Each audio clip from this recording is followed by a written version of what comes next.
Hello friends, स्वागत है आपके अपने परिवार एग्जाम पीक पावर में। मेरा नाम है योगेंद्र और आज की सेशन में हम आपके लिए लेकर आ गए सेमेस्टर थ्री का जो एक मैनर पेपर होता है। और मैनर पेपर में भी कौन सा सब्जेक्ट हम लोग देखने वाले हैं, तो आज की सेशन में हम लोग देखने वाले हैं अर्थशास्त्र। अर्थशास्त्र का मोस्ट इंपॉर्टेंट क्वेश्चन जो कि आपके एग्जाम में पूछे जाने की पूर्ण संभावना है। आपको इस चैनल के माध्यम से बहुत ही इंपॉर्टेंट क्वेश्चन का सीरीज करवाया जा रहा है, तो आप लोग एकदम टेंशन फ्री होकर जितना भी सीरीज करवाया जाता है उतना सीरीज को आप लोग जरूर जरूर देख लीजिएगा। इसी वीडियो के डिस्क्रिप्शन बॉक्स में आपको प्लेलिस्ट का लिंक मिल जाएगा, जो कि इसके प्रीवियस जो कि लेक्चर हो चुका है या फिर जो आगे भी लेक्चर होगा वहां पे सीक्वेंस वाइज आपको प्रोवाइड करवा दिया जाएगा, समझे। तो आप लोग टेलीग्राम चैनल को भी जरूर ज्वाइन कर लीजिए, ताकि वहां पे क्लास से रिलेटेड सारा का सारा अपडेट आपको प्रोवाइड वहां पे मिल जाएगा। और साथ ही अगर कोई इंपॉर्टेंट अगर क्वेश्चन का पीडीएफ हो जाता है तो भी वहां पे आपको प्रोवाइड करवा दिया जाएगा। और जो भी स्टूडेंट को अगर अगर पीडीएफ अगर परचेज करना है, पेड अगर पीडीएफ परचेज करना है, तो आप लोग इस नंबर पर कॉन्टेक्ट कर सकते हैं, जो कि नंबर है 9430 74 9430 7606। आप लोग इस नंबर पर व्हाट्सएप मैसेज कर दीजिएगा, आपको रिप्लाई भी दिया जाएगा। कॉल मत कीजिएगा, शायद कॉल लगेगा भी नहीं, समझे। तो कॉल मत कीजिएगा, आप लोग व्हाट्सएप मैसेज कर दीजिएगा। कोई भी डॉट वगैरह होगा तो आपको वहां पे सॉल्व करने का प्रयास किया जाएगा, समझे। और चलिए स्टार्ट करते हैं, जो कि प्रश्न में क्या पूछा जा रहा है। तो हम स्टार्ट करने से पहले बता दूं कि अभी तक आप लोग सेशन को लाइक नहीं किए, अपने दोस्तों के साथ अगर शेयर नहीं किए हैं और सब्सक्राइब भी चैनल को अभी तक नहीं किए हैं, तो ये तीनों के तीनों काम आप लोग जरूर जरूर कर दीजिएगा। सेशन को लाइक कर दीजिएगा, अपने दोस्तों के साथ शेयर कर दीजिएगा और चैनल को सब्सक्राइब कर दीजिएगा। आपको क्यों सब्सक्राइब करने के लिए बोल रहे हैं, क्योंकि आपका सेमेस्टर 1 से लेकर सेमेस्टर 8 तक यहाँ पे कंप्लीट तैयारी करवाया जाएगा। कोई भी पेपर हो, मैनर हो, मेजर हो, एमडीसी हो, ईईसी हो, यानी कि कोई भी पेपर आपका आता है भविष्य में या फिर पिछले जो कि सेमेस्टर 1 में भी आया हुआ है, उन सारे पेपर का भी आपका यहाँ पे कंप्लीट तैयारी करवाया जाएगा। बहुत ही लिमिटेड क्लास में लगभग इस पेपर का लगभग 20 क्लास करवाया जाएगा। 20 क्लास जो कि लगभग 15 से 20 मिनट के ही अंदर में आपको क्लास मिल जाएंगे, समझे। तो अगर आप टाइम से अगर 3 से 4 घंटा भी अगर टाइम निकाल कर आप लोग अगर देखते हैं, तो सारे के सारे क्लास को आप लोग कंप्लीट कर सकते हैं। और साथ में हमें कमेंट करके जरूर बताइएगा कि सर आपको क्लास कैसा लगा, समझे। तो कमेंट करके जरूर बताइएगा। चलिए, इस क्वेश्चन में क्या पूछा जा रहा है, तो भारत सरकार की जनसंख्या नीति की विवेचना करें, यानी कि भारत सरकार का जनसंख्या जो नीति है इसके बारे में हमको विवेचना करना है। तो चलिए, ये इंपॉर्टेंट क्वेश्चन हो जाता है, ये इंपॉर्टेंट क्वेश्चन है, तो आप लोग इस क्वेश्चन को जरूर जरूर दिमाग में रखिएगा। तो चलिए देखिए, यहाँ पे इसका उत्तर भी स्टार्ट हो जाता है और आप लोग प्रयास कीजिएगा कि इसी तरह से उत्तर आप लोग आंसर शीट में भी लिखने का प्रयास कीजिएगा, क्योंकि अगर पॉइंट बना बना कर लिखते हैं, समझे, तो आपको जो नंबर कटने की संभावना है वो बिल्कुल नहीं रहेगा। तो चलिए हम लोग उस उत्तर में देखेंगे। तो भारत सरकार की जनसंख्या नीति का मुख्य उद्देश्य जनसंख्या वृद्धि को नियंत्रित करना, यानी कि जो जनसंख्या वृद्धि ज्यादा हो रहा है उसको नियंत्रण करना, जनसंख्या के स्वास्थ्य और कल्याण में सुधार करना, यानी कि जनसंख्या जितनी भी जनसंख्या है उसके स्वास्थ्य में या फिर उनके कल्याण में क्या करना, तो सुधार करना। एक सेकेंड। और देखेंगे हम लोग संसाधनों की संतुलित वितरण को सुनिश्चित करना। यह नीति विभिन्न चरणों में विकसित हुई है और समय समय पर इसे अध्ययन किया गया है। यह भारत सरकार की जनसंख्या नीति की प्रमुख विशेषताओं और कार्यक्रमों की विवेचना की गई है। अब चलिए देखिए, यहाँ से इसका पॉइंट स्टार्ट हो जाता है, जिसमें आता है फर्स्ट पॉइंट में हम लोग देखेंगे तो राष्ट्रीय जनसंख्या नीति 2000, यानी कि राष्ट्रीय जनसंख्या नीति 2000 के अनुसार से कौन कौन से यहाँ पे योजना लाए गए थे या फिर किस प्रकार से यहाँ पे कार्य किया गया था, उनके बारे में हम चलिए विशेषता को देखते हैं, यानी कि नेशनल पॉपुलेशन पॉलिसी 2000।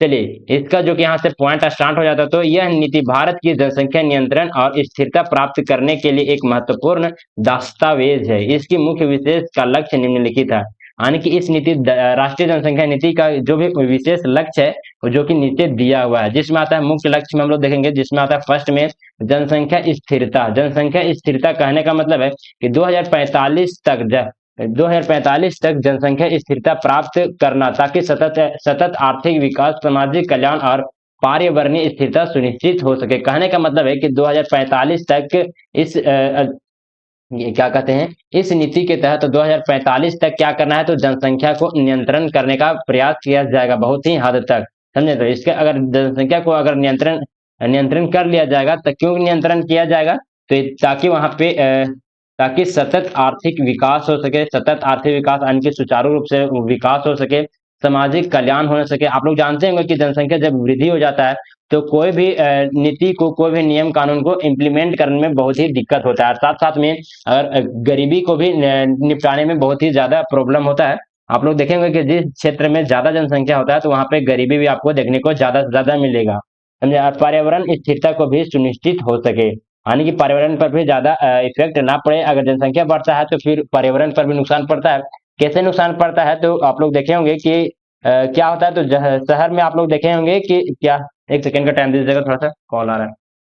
हाँ, तो देखिए यहाँ पे क्या होता है कि क्या होता है कि अब शहर में ज्यादा जनसंख्या होने के कारण धीरे धीरे क्या करता है, तो मतलब कि फैलना स्टार्ट हो जाता है। फैलने के साथ साथ क्या करता है, तो वनों की कटाई करता है। बहुत सारे पर्यावरण स्थिरता को भी नुकसान देखने को मिलता है।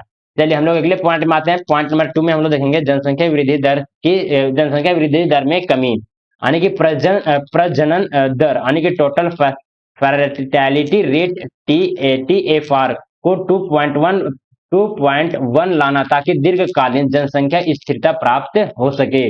चलिए हम लोग नेक्स्ट में देखेंगे, तो जो कि आता है तत्कालिक उद्देश्य। तत्कालिक उद्देश्य में हम देखेंगे जिसमें आता है फर्स्ट में शिशु मृत्यु दर, यानी कि IMR की कमी, यानी कि शिशु मृत्यु दर को भी कमी करना है।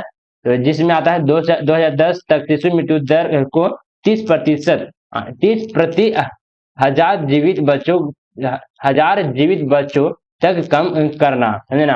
यानी कि 2010 तक शिशु मृत्यु दर को 30 प्रति हजार जन्मों तक कम करना। चलिए नेक्स्ट हम लोग पॉइंट में आते हैं। पॉइंट नंबर 2 में देखिए क्या दिया हुआ है, मात्र दर, यानी कि मात्र दर कहने का मतलब है मृत मृत मात्र मृत्यु दर। मात्र मृत्यु दर कहने का मतलब कि माता, मात्र का मतलब होता है माता, माता मृत्यु दर, यानी कि MMR की कमी, यानी कि 2010 तक मात्र मात्र मृत्यु दर को 1000 प्रति 10,000, 1000 प्रति 10,000 जीवित जीवित जन्मों तक कम करना। चलिए अगले में हम लोग देखेंगे, नेक्स्ट पॉइंट में आता है बच्चों की पूर्ण टीकाकरण। सभी बच्चों को आवश्यक टीकों का पूर्ण टीकाकरण सुनिश्चित करना। नेक्स्ट में हम लोग देखेंगे जो कि आता है पॉइंट नंबर 4, साक्षरता दर में वृद्धि। महिलाओं साक्षरता दर को बढ़ावा देना, ताकि 2010 तक लिंग 2010 तक नहीं होगा, जहां पे भी 2010 दिया हुआ वहां पे 2045 कर लीजिएगा, समझे ना? 2045 कर लीजिएगा, यहाँ पे भी 2010 दिया हुआ है, थोड़ा सा आप इसको टैपिंग हो गया, 2045 कर लीजिएगा, यहाँ पे भी 2045 कर दीजिएगा, समझे?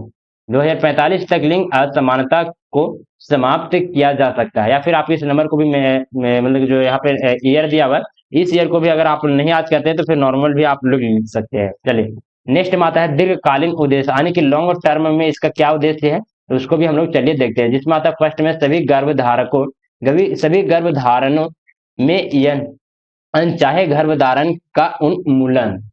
चलिए इसमें हम देखेंगे तो अनचाहे गर्भधारणों को समाप्त करना और परिवार नियोजन सेवाओं की सार्वभौमिक उपलब्धता सुनिश्चित करना। चलिए अगले पॉइंट में आ जाता है। पॉइंट नंबर 2 में हम लोग देखेंगे तो आयु संरचना का संतुलन, जनसंख्या की आयु संरचना को संतुलित बनाना, ताकि वृद्धा जन सेवाओं की आवश्यकता का प्रबंधन किया जा सके। चलिए अगले पॉइंट में आते हैं। पॉइंट नंबर 2 में हम लोग देखेंगे तो परिवार नियोजन कार्यक्रम, यानी कि फैमिली प्लानिंग प्रोग्राम। भारत में परिवार नियोजन कार्यक्रम की शुरुआत 1952 में हुई थी। यह दुनिया का सबसे पुराना परिवार नियोजन कार्यक्रम है। इसके अंतर्गत निम्नलिखित कार्यक्रम का उपाय शामिल है। चलिए हम लोग आगे देखेंगे, जिसमें से इसी का एक पॉइंट आ जाता है, सब पॉइंट आ जाता है अस्थायी उपाय, यानी कि अस्थायी उपाय कहने का मतलब है परमानेंट मेथड्स। जिसमें आता है फर्स्ट में हम लोग देखेंगे तो नसबंदी, पुरुषों और महिलाओं के लिए नसबंदी कार्यक्रम, विशेषकर महिलाओं के लिए ट्यूबेक्टॉमी और पुरुषों के लिए वेसेक्टॉमी का उपयोग किया जाता है, समझे? चलिए हम लोग नेक्स्ट पॉइंट में देखते हैं तो अस्थायी उपाय। यह अस्थायी उपाय कहने का मतलब है कि टेम्पोररी मेथड, जो कि फर्स्ट में आता है तो अंतराल विधियां कहने का मतलब है कि गर्भ निरोध गोलियां, जैसे कि ये दिया हुआ, इसको पढ़ लीजिएगा,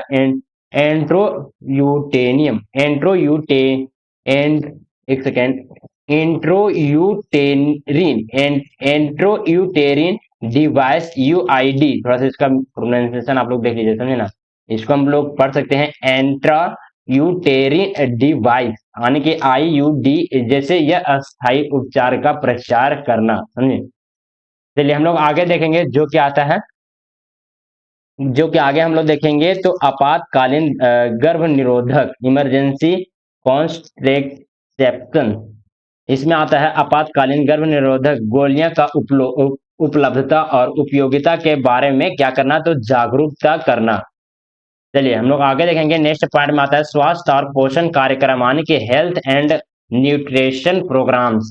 राष्ट्रीय राष्ट्रीय ग्रामीण स्वास्थ्य मिशन यानी कि national rural health mission NRHM 2005 में शुरू किया गया था। यानी कि राष्ट्रीय ग्रामीण मिशन राष्ट्रीय ग्रामीण स्वास्थ्य मिशन योजना कब शुरू किया गया था, तो 2005 में शुरू किया गया था। इसका उद्देश्य क्या है, तो ग्रामीण क्षेत्र में स्वास्थ्य सेवाओं की क्या गुणवत्ता और उपलब्धता में सुधार करना। चलिए आगे हम लोग देखेंगे तो मातृ और शिशु स्वास्थ्य सेवाओं यानी कि टीकाकरण, पोषण और स्वस्थ शिक्षा पर विशेष ध्यान। चलिए अगले हम लोग देखेंगे तो राष्ट्रीय शहरी स्वास्थ्य मिशन यानी कि national urban health mission NUHM 2013 में शुरू किया गया था। ये कब शुरू किया गया था, तो 2013 में शुरू किया गया था। इसका उद्देश्य क्या है, तो शहरी क्षेत्र में रहने वाले गरीब आबादी को स्वास्थ्य सेवाओं की पहुंच सुनिश्चित करना। चलिए नेक्स्ट में हम लोग देखेंगे तो एकीकृत बाल विकास, बच्चों के पोषण, स्वास्थ्य और शिक्षा में सुधार के लिए 1975 में शुरू किया गया कार्यक्रम है। आंगनबाड़ी केंद्रों के माध्यम से गर्भवती महिलाओं, स्तनपान करने वाले माताओं और बच्चों को सेवाएं प्रदान करना। चलिए हम लोग नेक्स्ट पॉइंट में आते हैं। पॉइंट नंबर 4 में आता है तो जागरूकता और शिक्षा कहने का मतलब है अवेयरनेस एंड एजुकेशन, जनसंख्या शिक्षा कार्यक्रम, पॉपुलेशन एजुकेशन प्रोग्राम में। नेक्स्ट में इसमें हम देखेंगे, इसका भी पॉइंट आता है तो स्कूल और कॉलेजों के पाठ्यक्रम आने के जितने भी बुक वगैरह रहते हैं उसमें जनसंख्या शिक्षा को शामिल करना। अगले पॉइंट में हम लोग देखेंगे तो जनसंख्या नियंत्रण और परिवार नियोजन के महत्व के बारे में जागरूकता फैलाना। चलिए नेक्स्ट हम लोग देखते हैं। नेक्स्ट पॉइंट में आ जाता है, यानी कि इसी का पॉइंट है पॉइंट नंबर 4 का ही सब पॉइंट आ जाता है, जन मीडिया अभियान यानी कि mass media campaign. Television, radio, समाचार पत्र, सोशल मीडिया के माध्यम से जनसंख्या नियंत्रण और परिवार नियोजन के बारे में जानकारी प्रसारित करना। अगले पॉइंट में आता है जो कि पॉइंट नंबर 5 आ जाता है। इसमें हम लोग देखेंगे तो महिला सशक्तिकरण, वोमेन एम्प्लॉयमेंट, महिलाओं की शिक्षा, स्वास्थ्य और आर्थिक सशक्तिकरण पर ध्यान, बाल विवाह की रोकथाम और लड़कियों की शिक्षा को बढ़ावा देना, महिलाओं की सामाजिक स्थिति में सुधार और उसके अधिकारों की सुरक्षा। समझे? नेक्स्ट हम लोग देखेंगे जो कि निष्कर्ष आपको यहाँ पे लिखना बहुत ही कंपलसरी हो जाता है, ये इंपॉर्टेंट पॉइंट बन जाता है अगर आप लोग सब्जेक्टिव एग्जाम दे रहे हैं तो। निष्कर्ष में जो कि यहाँ से लेकर यहाँ तक दिया हुआ है, इसमें हम लोग पढ़ेंगे भारत सरकार की जनसंख्या नीति का मुख्य उद्देश्य जनसंख्या वृद्धि को क्या करना, तो नियंत्रण करना। यानी कि भारत सरकार का जो जनसंख्या नीति है उसका मुख्य उद्देश्य क्या है, तो जनसंख्या वृद्धि को क्या करना, तो नियंत्रण करना। नियंत्रण करने का मतलब है कि कम करना, और जनसंख्या के स्वास्थ्य कल्याण के सुधार करना। यानी कि जितने भी जनसंख्या है उन सारे जनसंख्या में जो भी लोग हैं उनको क्या, तो अच्छे से अच्छे स्वास्थ्य प्रदान किया जाना चाहिए और उनके हित में यानी कि कार्य किया जाना चाहिए, यानी कि कल्याण उनको किया जाना चाहिए। इनमें इसके लिए विभिन्न उपाय और कार्यक्रम अपनाए गए हैं, जैसे कि परिवार नियोजन कार्यक्रम, स्वास्थ्य और पोषण कार्यक्रम, जागरूकता और शिक्षा और महिला सशक्ति। इन नीतियों और कार्यक्रमों का प्रभावी कार्यान्वयन सुनिश्चित करने के लिए सरकार और गैर सरकार संगठनों यानी कि अर्ध सरकारी संस्था और समुदायों के सहयोग की आवश्यकता है। जनसंख्या नियंत्रण और स्थिरता प्राप्त करने के लिए समग्र और समन्वित प्रयास आवश्यक है। तो चलिए आपको हम उम्मीद करते हैं कि यह क्वेश्चन समझ में आ गया होगा। अगर क्वेश्चन समझ में आ गया होगा तो जरूर आप इस सेशन को लाइक करें, अपने दोस्तों के साथ जरूर शेयर कीजिएगा और सब्सक्राइब भी करना बिल्कुल भी ना भूलें। चैनल को लाइक कीजिए, सेशन को लाइक कीजिए, दोस्तों के साथ शेयर कीजिए अपने दोस्तों के साथ, और चैनल को जरूर सब्सक्राइब कर लीजिए, क्योंकि आपको सेमेस्टर 1 से लेकर सेमेस्टर 8 तक यहाँ पे कंप्लीट तैयारी करवाया जाएगा।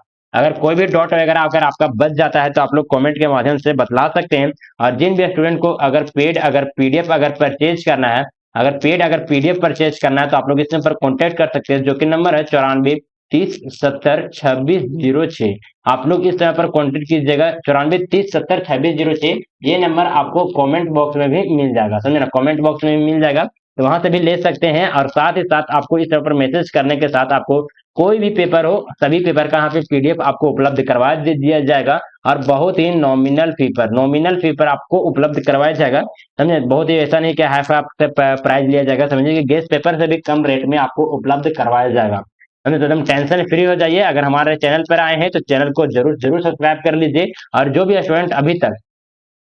स्टूडेंट अभी तक टेलीग्राम चैनल को ज्वाइन नहीं किए, तो टेलीग्राम चैनल को भी ज्वाइन कर लें। आपको टेलीग्राम चैनल का लिंक इसी वीडियो के कमेंट बॉक्स में मिल जाएगा, तो कमेंट बॉक्स में मिल जाएगा लिंक, वहां से आप लोग क्लिक कर टेलीग्राम चैनल को भी जरूर से जरूर ज्वाइन कर लीजिएगा। तो आपको ये सेशन कैसा लगा, प्लीज हमें कमेंट के बॉक्स में जरूर से जरूर बताइएगा। और नेक्स्ट सेशन आपको कौन सा पेपर के लिए चाहिए, तो उसे भी हमें कमेंट कर दीजिए, ताकि अगर आपका मांग अगर आता है, अगर आप लोग का कमेंट आता है कि सर इस पेपर को करवा दीजिए अच्छे तरीके से, तो हम प्रयास करेंगे कि उसका भी सेशन हम आपको लेकर आ जाए, समझे। और इसके बाद जो भी वीडियो आएगा इस पेपर का, तो उसका अगर वीडियो देखना चाहते हैं, तो इसी वीडियो के डिस्क्रिप्शन बॉक्स में आपको प्लेलिस्ट का लिंक मिल जाएगा, वहां से आप लोग क्लिक कर सारे के सारे इस पेपर का वीडियो आप लोग देख सकते हैं। और जो भी डाउट वगैरह होता है तो आप लोग इस पर व्हाट्सएप मैसेज कर दीजिएगा, हम आपको सॉल्व करने का प्रयास करेंगे। Thank you for watching this session. जय हिंद, जय भारत।